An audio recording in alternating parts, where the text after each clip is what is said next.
And tonight we're out in the forest after dark to see some amazing animals that live in the nighttime.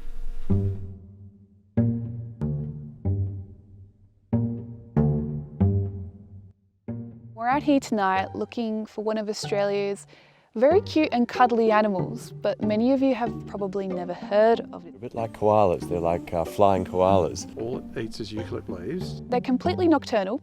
The body the size of a cat and a tail even longer. So it's the largest gliding marsupial. They can glide up to 100 metres through the forest between the trees.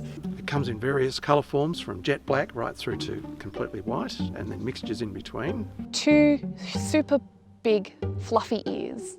It's like Australia's version of the panda. A weird gremlin monkey-like face, a huge fluffy body and a long tail. So one of Australia's most iconic animals is known to almost nobody. It's an animal called the greater glider. They're a really unique Australian native animal, and they're an indicator of a healthy ecosystem.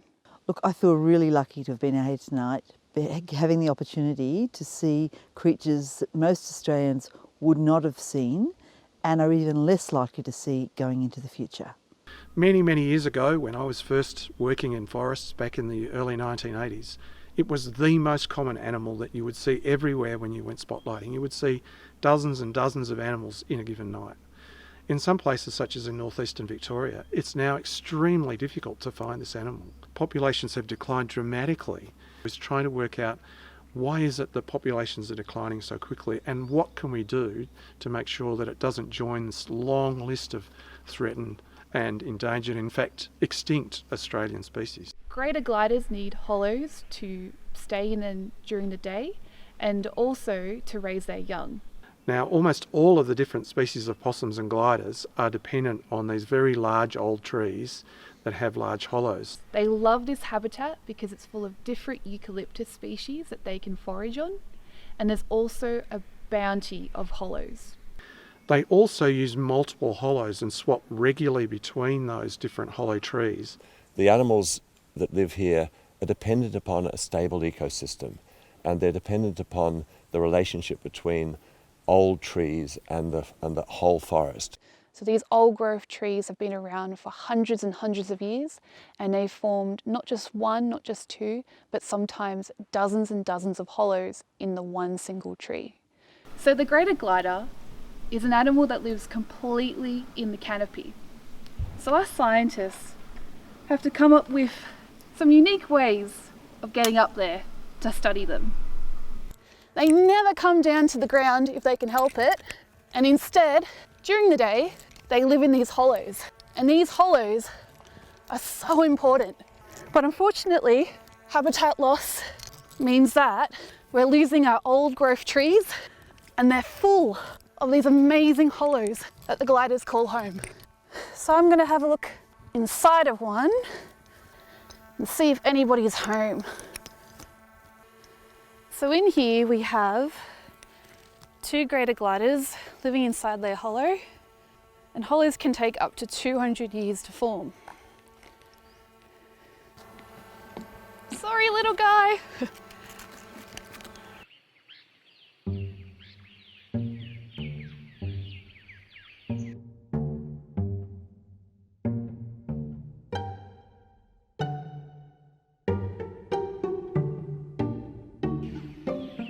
So the 2 greater gliders we studied today were both adults, and they were both in excellent health condition.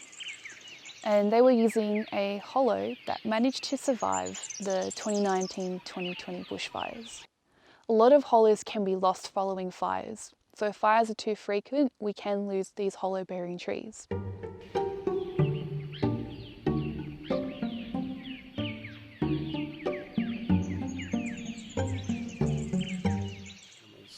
Now, in many of these forests, what's happening is that populations of hollow trees are declining.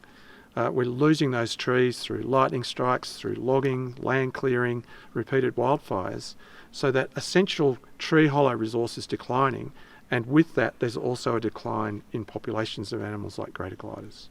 So when forests are disturbed from fire or logging, it can change the composition of the trees that grow in those forests. And some of the trees that grow back are especially adapted to that disturbance, but they're not always good food. When habitats are disturbed like that, animals don't move, they actually simply perish. It's really important that gliders have connected habitat all through their populations across the state for them to be able to survive. So this animal is really a signal species of just how much disturbance is occurring and why it's so detrimental to populations of these animals and others. We strongly encourage the government to implement controls that will protect habitat for koalas and for gliders. Over the past 200 years, we've unfortunately lost 40% of our forests in Australia. And this means that we've lost so much wildlife, so many mammals to this deforestation. Greater gliders are a vulnerable and threatened species under federal environmental law. If we lose these trees and these important parcels of habitat, we lose the greater glider. So it's really important to conserve what we have left.